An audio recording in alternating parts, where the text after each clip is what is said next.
नमस्कार दोस्तों, मैं अभिषेक सुंदरा सर आपका न्यू कैरियर एकेडमी में बहुत बहुत भव्य अभिनंदन करता हूं। आज मैं जो आया हूं यह ऑनलाइन प्लेटफॉर्म पर आप देख पा रहे होंगे राजस्थान की कला संस्कृति की महत्वपूर्ण प्रश्नोत्तरी। आप चाहे राजस्थान में पटवार का एग्जाम दे लो, कांस्टेबल का दे लो, चाहे आरएस का दे लो, उस सभी में राजस्थान की कला संस्कृति अपना अहम भूमिका निभाती है। और ये जो प्रश्नोत्तरी हम जो चला रहे हैं इस नव वर्ष के उपलक्ष्य में, ये आपके एग्जाम में रामबाण साबित होगी। आप देख पा रहे होंगे राजस्थान कला संस्कृति की प्रश्नोत्तरी भाग नंबर फर्स्ट और भाग नंबर फर्स्ट का ये जो आप देख रहे हैं पहला प्रश्न, राजस्थान के लोक नृत्यों का सिरमौर है। फिर से देखें दोस्तों, राजस्थान के लोक नृत्यों का सिरमौर है। क्या घेर नृत्य को कहते हैं, क्या अग्नि नृत्य को कहते हैं, क्या बम नृत्य को कहते हैं, या फिर घूमर नृत्य को कहते हैं? तो देखें, घेर नृत्य जो है ये घेर नृत्य बाड़मेर का प्रसिद्ध है। ये घेर नृत्य बाड़मेर का प्रसिद्ध है। और अगर क्षेत्र की बात करें तो ये मेवाड़ क्षेत्र का प्रसिद्ध है। और बात करें राजस्थान में पहली बार घेर नामक मेला, घेर नृत्य का मेला 1970 में निहाल अजमेरा के द्वारा चलाया गया था। निहाल अजमेरा के द्वारा इसे प्रारंभ करवाया गया था। फिर देखते हैं दूसरा ऑप्शन है अग्नि नृत्य। अग्नि नृत्य ये कतरियासर बीकानेर का प्रसिद्ध है। कतरियासर बीकानेर का प्रसिद्ध है। अग्नि नृत्य ये जसनाती संप्रदाय के द्वारा किया जाता है। जसनाती संप्रदाय के द्वारा किया जाता है। फिर है बम नृत्य। ये जो बम दिख रहा है आपको, ये एक वाद्य यंत्र है। और ये किस प्रकार का वाद्य यंत्र है? तो ये अवनद वाद्य यंत्र है। ये चमड़े से बनने वाला वाद्य यंत्र है। ये बम नृत्य जो है डीग जिले में किया जाता है। और इसके साथ साथ रसिया नामक गीत गाए जाते हैं, इसलिए बम रसिया कहते हैं। फिर देखें अगला ऑप्शन है घूमर नृत्य। इसी घूमर नृत्य को ही नृत्यों का सिरमौर कहते हैं। इसे ही राजस्थान के राजपूतों का, रजवाड़ियों का नृत्य कहा जाता है। इस घूमर नृत्य के अंदर 8 प्रकार की कलाएं काम में ली जाती है, जिसे सवाई कहते हैं। फिर देखिएगा दोस्तों, राजस्थान के लोक नृत्यों का सिरमौर, तो इसका राइट आंसर हो जाएगा घूमर नृत्य। अब चलते हैं दूसरे प्रश्न की ओर। आपको देख पा रहे होंगे आप स्क्रीन पर दूसरा प्रश्न, वो है गिरबान ऊंट की सजावट में किस भाग में प्रयुक्त होता है? फिर से देखें, गिरबान ऊंट की सजावट में किस भाग में प्रयुक्त होते हैं? जिस प्रकार महिलाएं और पुरुष आभूषण पहनते हैं उसी प्रकार ही ऊंट के भी कुछ आभूषण प्रसिद्ध है, जिसमें से एक प्रकार का आभूषण है जिसका नाम है गिरबान। क्या ये पीठ पर पहना जाता है, क्या ये गले में पहनते हैं, या फिर नाक में, या फिर पैर में? तो देखें, गले में पहने जाने वाला जो आभूषण है वो है गोरबंद। ऊंट के गले में पहने जाने वाला आभूषण है गोरबंद। और नाक में पहने जाने वाला वो है गिरबान।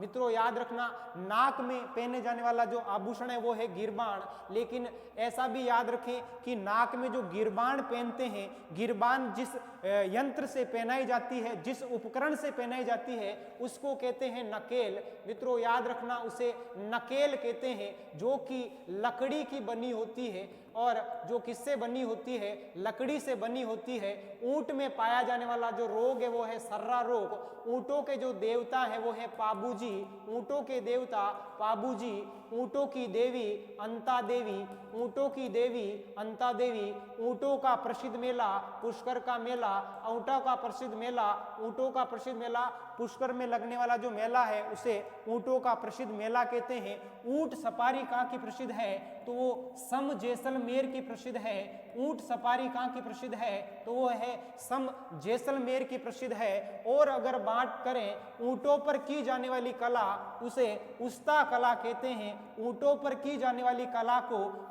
उस्ता कला कहते हैं। और अगर बात करें केमल मेल किसे कहते हैं? तो केमल मेन अशोक टाक को कहते हैं। केमल मेन किसे कहते हैं? तो केमल मेन अशोक टाक को कहते हैं। ये संपूर्ण जो जानकारी है वो सब ऊंटों को लेकर के हैं।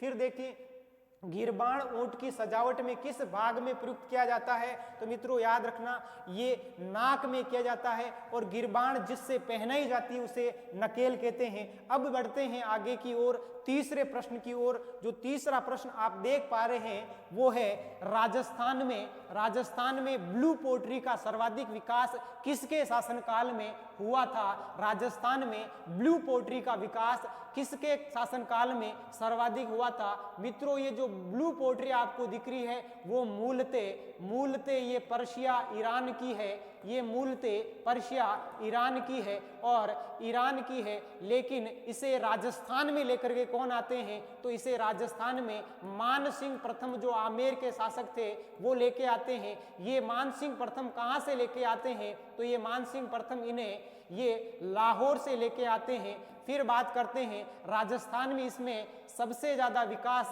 किसके शासनकाल में होता है? तो ये विकास जो होता है वो राम सिंह द्वितीय के शासनकाल में ब्लू पोट्री का विकास होता है। मित्रों याद रखना ब्लू पोट्री का जादूगर किसे कहते हैं? तो ब्लू पोट्री का जो जादूगर है वो है स्वर्गीय करपाल सिंह शेखावत को कहा जाता है।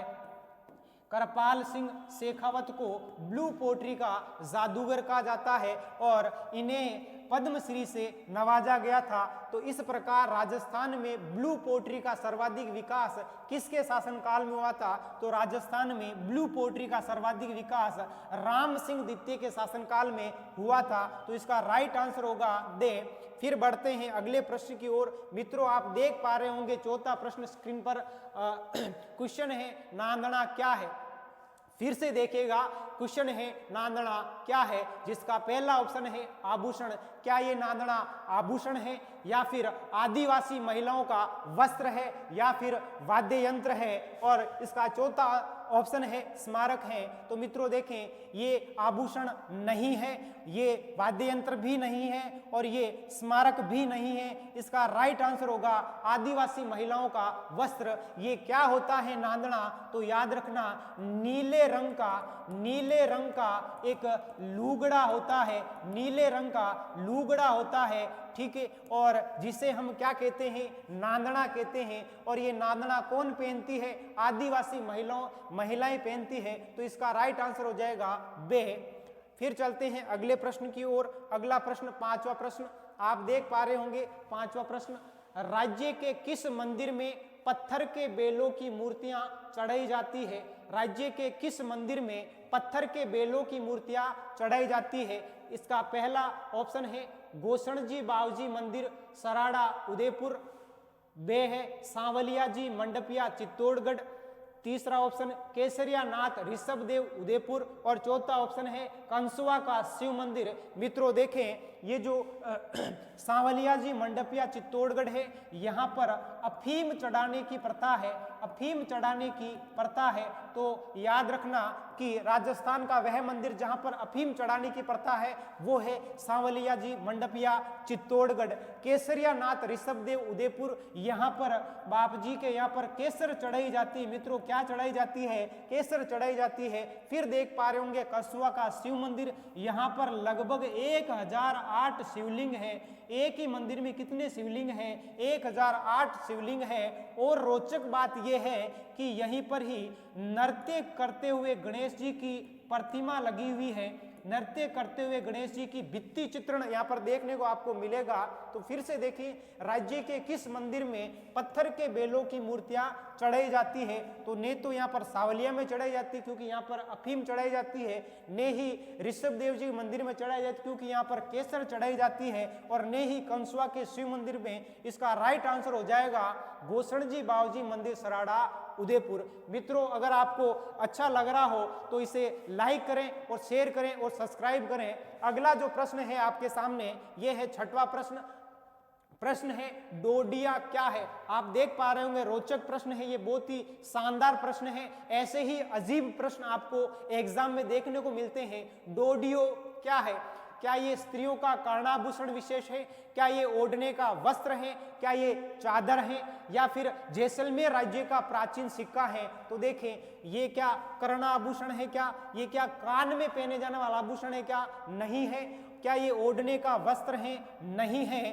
क्या ये चादर है? नहीं है। ये क्या है? जैसलमेर राज्य का प्राचीन सिक्का है। मित्रों याद रखना, जैसलमेर राज्य के जो भाटी शासक हुए हैं, भाटी शासकों में एक हुआ था सब्बल सिंह। कौन हुए थे? सब्बल सिंह भाटी। सब्बल सिंह भाटी के द्वारा स्वतंत्र मुद्रा के रूप में तांबे की मुद्रा चलाई गई थी। कौन सी मुद्रा चलाई गई थी? तांबे की एक स्वतंत्र मुद्रा चलाई गई थी, जिसे क्या कहते हैं? डोडिया कहते हैं। तो फिर से देखें, डोडिया क्या है? डोडिया जैसलमेर के भाटी शासक सबल सिंह के द्वारा चलाई गई चांदी की स्वतंत्र मुद्रा है, जिसे क्या कहते हैं? डोडिया कहते हैं। तो इसका राइट आंसर हो जाएगा दे। अगले प्रश्न की ओर बढ़ते हैं। अगला प्रश्न है 7वां प्रश्न। राजस्थान के लोक नृत्य एवं उनके प्रचलन क्षेत्र के संबंध में निम्नलिखित में से कौन सा युग्म सही नहीं है? मित्रों क्वेश्चन को एक बार फिर से देखें। राजस्थान के लोक नृत्य पूछे गए और लोक नृत्यों के साथ साथ आपको क्षेत्र पूछे गए और क्षेत्र में कौन सा मैच नहीं हो रहा है वो देखना है। पहला ऑप्शन है गीदड़ नृत्य है। पहला जो ऑप्शन है गीदड़ नृत्य है। गीदड़ कहाँ का है? शेखावाटी का है। तो देखिए शेखावाटी के और कौन कौन से नृत्य हैं? तो याद रखना, चढ़ गीदड़ घोड़ी पर, चढ़ गीदड़ घोड़ी पर। तो देखें, चे से चंग, डे से डक, गीदड़ से गीदड़, घोड़ी से कच्ची घोड़ी। चे से चंग नृत्य, डे से डक नृत्य, गीदड़ से गीदड़ नृत्य और घोड़ी से कच्ची घोड़ी नृत्य। फिर बात करते हैं ढोल नृत्य की। तो ढोल नृत्य कहाँ का है? जालोर का प्रसिद्ध है। ये भी यहाँ पर राइट आंसर है।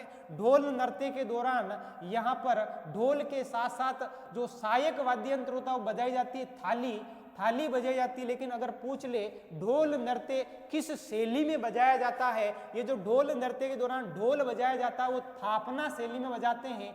कौन सी शैली में बजाते हैं? थाकना शैली के अंदर बजाया जाता है। तीसरा ऑप्शन दिख रहा हो आपको, बम रसिया नृत्य। ये कहाँ का प्रसिद्ध है? तो मित्रों मैंने पहले बताया था, ये जो बम रसिया नृत्य है, बम क्या है? तो बम एक वाद्य यंत्र है। बम एक क्या है? वाद्य यंत्र है। किस प्रकार का वाद्य यंत्र? ये अवनद वाद्य यंत्र है। ये चमड़े से बनने वाला वाद्य यंत्र है। ये जो बम नृत्य है, बम नृत्य के दौरान बम वाद्य यंत्र बजाया जाता है और इसमें रसिया नामक गीत गाए जाते हैं, इसलिए बम रसिया है। और ये कहाँ का प्रसिद्ध है? ये डीग का प्रसिद्ध है।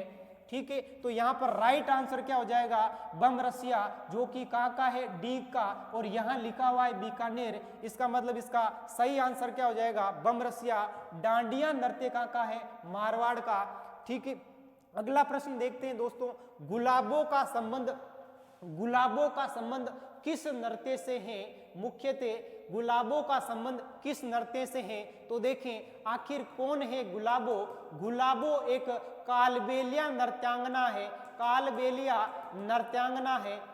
ये कालबेलिया जो नृत्यांगना है, इसका संबंध अजमेर से है। कहाँ से है मित्रों? अजमेर से। इस गुलाबो सफेरा ने 2010 में कालबेलिया नृत्यों के एक नृत्य जिसका नाम है शंकरिया नृत्य, इस शंकरिया नृत्य को यूनेस्को की धरोहर में रखवाया था। यूनेस्को की धरोहर में रखवाने में अहम भूमिका किसकी थी? तो मित्रों याद रखना, गुलाबों की थी। इसमें पहला ऑप्शन देखिए, गुलाबों का संबंध क्या भवई नृत्य से था? नहीं है। क्या इसका संबंध चरी नृत्य से है? नहीं है। क्या इसका संबंध शिकारी नृत्य से है? नहीं है। तो फिर किस नृत्य से है? कालबेलिया नृत्य से है। मित्रों फिर से देखें, ये जो आपको चरी नृत्य दिख रहा है, ये चरी नृत्य किशनगढ़ का प्रसिद्ध है। कहाँ का प्रसिद्ध है? किशनगढ़ का। चरी नृत्य किस प्रकार की महिलाओं के द्वारा किया जाता? तो ये गुर्जर जाति की महिलाओं के द्वारा किया जाता है।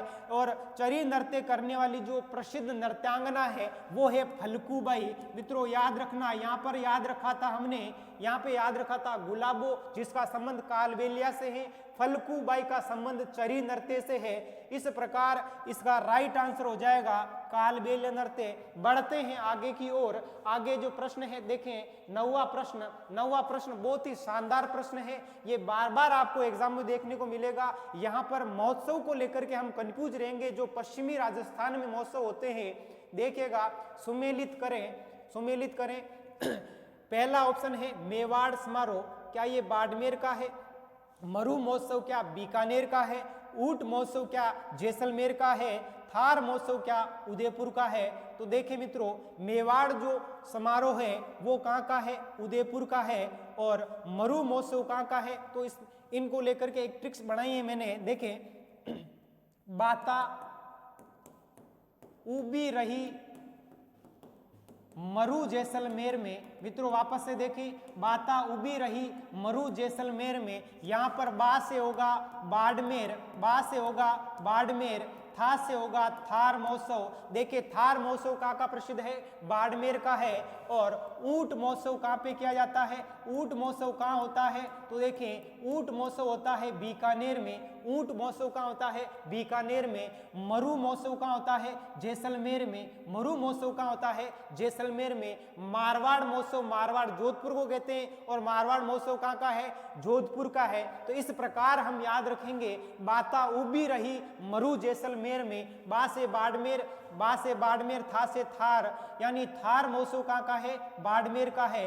उबी से हो गया ऊंट महोत्सव, बीकानेर का है। और मरु महोत्सव कहाँ का है? जैसलमेर का है। और मारवाड़ महोत्सव कहाँ का है? तो जोधपुर का है। मारवाड़ महोत्सव कहाँ का है? जोधपुर का। मित्रों फिर से देखें, मेवाड़ समारोह उदयपुर में, यानी पहले का चौथा आपको यहाँ दिख रहा होगा। और मरु महोत्सव का था? जैसलमेर का। पहले में बे में तीन। और ऊंट महोत्सव का है? बीकानेर का। ऊंट महोत्सव बीकानेर का। और थार महोत्सव का है? थार महोत्सव है बाड़मेर का। तो इसका राइट आंसर हो जाएगा यहाँ पर बे, राइट आंसर हो जाएगा बे। अगर मित्रों आपको समझ आ रहा हो, अगर आपको अच्छा लग रहा हो, और आपको लगता है कि हमारे काम की ये सीरीज है, तो आप इसे लाइक करें, सब्सक्राइब करें और शेयर करें।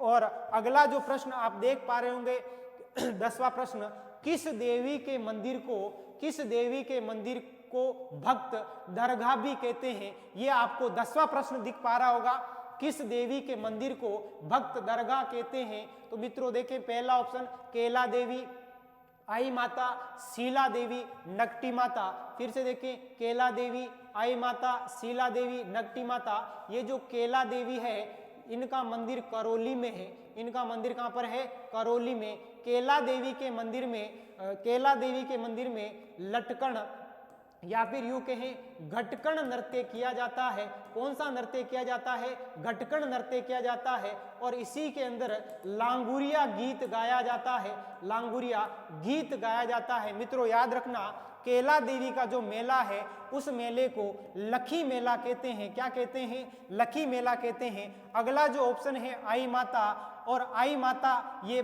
भाई भीलाड़ा में है। और भीलाड़ा कहाँ पर है? भीलाड़ा जोधपुर ग्रामीण के अंदर आता है।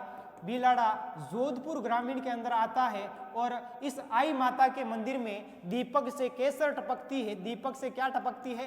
केसर टपकती है। और इस आई माता के ही भक्त मंदिर को क्या कहते हैं? दरगाह कहते हैं। मंदिर को क्या कहते हैं? दरगाह कहते हैं। शीला देवी का जो मंदिर है वो है आमेर दुर्ग जयपुर के अंदर। आमेर दुर्ग जयपुर के अंदर। मित्रों याद रखना, शीला देवी की जो ये मूर्ति है, वो मूर्ति मान सिंह प्रथम लेके आते हैं। कहाँ से लाते हैं? तो ये बंगाल से लेके आए थे। और ये जो चौथा ऑप्शन है नकटी माता, ये जयपुर की प्रसिद्ध है। ये जयपुर की प्रसिद्ध है। मित्रों फिर से देखें, किस देवी के मंदिर को भक्त दरगाह भी कहते हैं? तो ये किस देवी के मंदिर को? तो आई माता के मंदिर को भक्त क्या कहते हैं? दरगाह भी कहते हैं। तो दोस्तों अगर आपको समझ में आया और अच्छा लगा हो, अगर आपको लगता है कि हमारे काम की चीज है, प्रतियोगी दृष्टि से देखें तो बहुत ही इंपॉर्टेंट लगे आपको, तो इसे अधिक से अधिक शेयर करें, सब्सक्राइब करें और लाइक करें। धन्यवाद। जय भारत, जय हिंद।